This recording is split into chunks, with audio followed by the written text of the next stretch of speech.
Esse é mais um vídeo sobre inteligência relacional. E o nosso grande desafio hoje é responder a seguinte pergunta: por que a humanidade é definida pelos relacionamentos? E essa é uma pergunta histórica, e para a gente poder responder essa pergunta, eu quero contar um caso para vocês. Esse caso foi emblemático, né? Porque mudou muitas dos paradigmas que se tinha sobre a humanidade, enfim. No início do século passado, nos primeiros 40 anos do século passado, aconteceu um fenômeno interessante na África. E esse fenômeno foi conhecido e está na literatura, você pode consultar isso, chamado o caso das meninas lobas. Esse caso das meninas lobas é um caso bem emblemático para a gente poder responder essa pergunta: por que a humanidade é definida pelas relações? Havia no interior da África, mais especificamente no Quênia e na região de Kamala, havia uma aldeia que estava sendo visitada por missionários ingleses na sua política de propagação do evangelho, aquela coisa de uma ação missionária da igreja anglicana inglesa, portanto. E aconteceu que tinha ali várias famílias de missionários ingleses, etc. Só que aquela aldeia estava vivendo um momento de briga com outras aldeias rivais e havia ali uma certa guerra ou uma certa animosidade tribal. E, num determinado momento, aquela aldeia foi invadida por uma aldeia vizinha, inimiga, etc. E houve ali uma certa chacina, e mataram todo mundo, etc, etc, etc.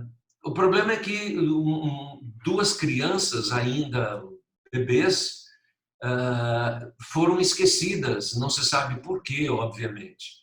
E uma alcateia, né, uma comunidade de lobos, atraída pelo cheiro do sangue, da carne fresca, etc., foi àquele lugar e, em lá chegando, uma loba recém-parida encontra essas duas crianças deitadas lá no chão e ela deita-se sobre essas crianças e as crianças amamentam-se dela. E o resumo dessa ópera é de que as crianças acabam sendo, abre aspas, adotadas por essa alcateia e que passa a conviver com estes lobos.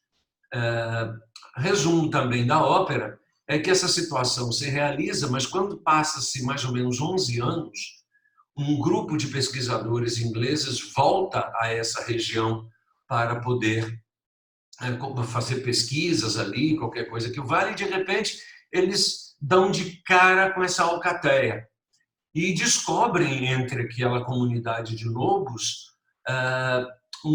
dois lobos meio diferentes. Eles eram loiros, dos olhos azuis, cabelos compridos, não tinham rabo, as feições eram feições bem diferentes daquelas, mas estavam perfeitamente integradas na comunidade dos lobos, interagiam com eles, conviviam com eles utilizando as mesmas regras de relacionamento, etc. Esses dois seres foram tirados do grupo da alcateia e foram enviados para Londres para um processo de estudo e readaptação. E foram rebatizados de Quênia, que foi o lugar onde isso aconteceu, e de Kamala, a região onde isso aconteceu. Essas duas meninas, portanto, foram envolvidas num processo de readaptação. O que aconteceu, um ano depois, Kamala morreu e, em seguida, Quênia também veio a falecer por infecção generalizada. Essa história, regiamente documentada pela literatura científica e antropológica, deu origem a uma série de outros casos, o caso de Mowgli, o Menino Lobo, a própria lenda do Tarzan, etc., todas inspiradas de uma forma direta ou indireta nesses fatos. Mais antigamente ainda, a história de Rômulo e Reno, os dois irmãos gêmeos que foram alimentados por uma loba e que faz parte da mitologia romana. Rômulo e Remo são considerados os fundadores da cidade de Roma, né? Então, muitas histórias estão envolvidas nesse processo, mas o fato científico é esse que eu acabo de relatar para vocês. Repare só que interessante, essas meninas tinham o DNA da espécie humana, mas elas não eram humanos nesse sentido dos seus comportamentos e das suas relações. E aí, o primeiro conceito que a inteligência relacional se apropriou foi separar o conceito de filho do homem, filho biológico da espécie, do conceito de humanidade. Então, o filho biológico da espécie é aquilo que nasce do ventre da mulher. Esse é o filho biológico da espécie, aquilo que contém o DNA da espécie. Mas o conceito de humanidade, ele é produzido e provocado pela comunidade onde esse ser vive. Então, a questão agora é o seguinte, você é humano porque você vive em comunidade humana, você vive na relação com os humanos. E é essa relação com os humanos que te faz ser humano. Assim como aquelas meninas viveram com os lobos e se tornaram culturalmente, comportamentalmente, socialmente falando lobas, o fato de nós convivermos com os demais seres humanos é que nos torna seres humanos. Isso nos leva a algumas reflexões muito importantes para você considerar agora. Primeiro, qual a qualidade dos relacionamentos que você mantém? Ou seja, com quem você se relaciona, como você se relaciona. Esses relacionamentos são tóxicos ou são relacionamentos saudáveis? Essa é uma segunda pergunta que precisamos fazer.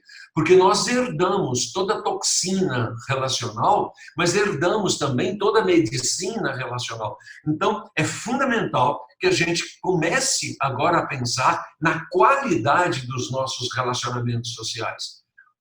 Com quem nos relacionamos? Com que conversas temos? Como são as nossas trocas recíprocas? E a gente precisa poder refletir sobre isso para conversar sobre isso do ponto de vista da comunidade em que vivemos, para estabelecer com essa comunidade relacionamentos menos tóxicos, portanto, mais saudáveis, que venha a despertar em nós, de forma clara e objetiva, aquilo que existe de melhor em cada um de nós.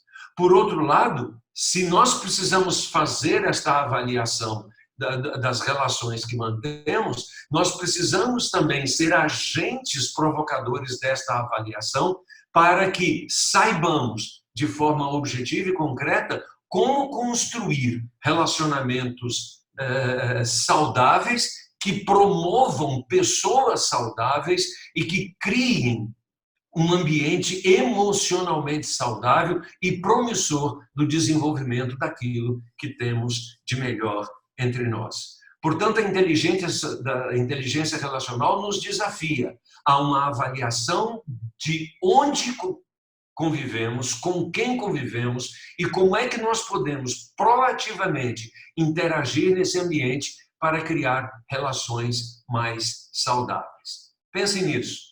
Pense na qualidade do ambiente, na qualidade das suas relações, na qualidade das suas trocas, como isso pode ser um instrumento de cura, um instrumento de qualidade de vida, como isso pode ser altamente tóxico e destrutivo. E sobre isso precisamos tomar uma decisão.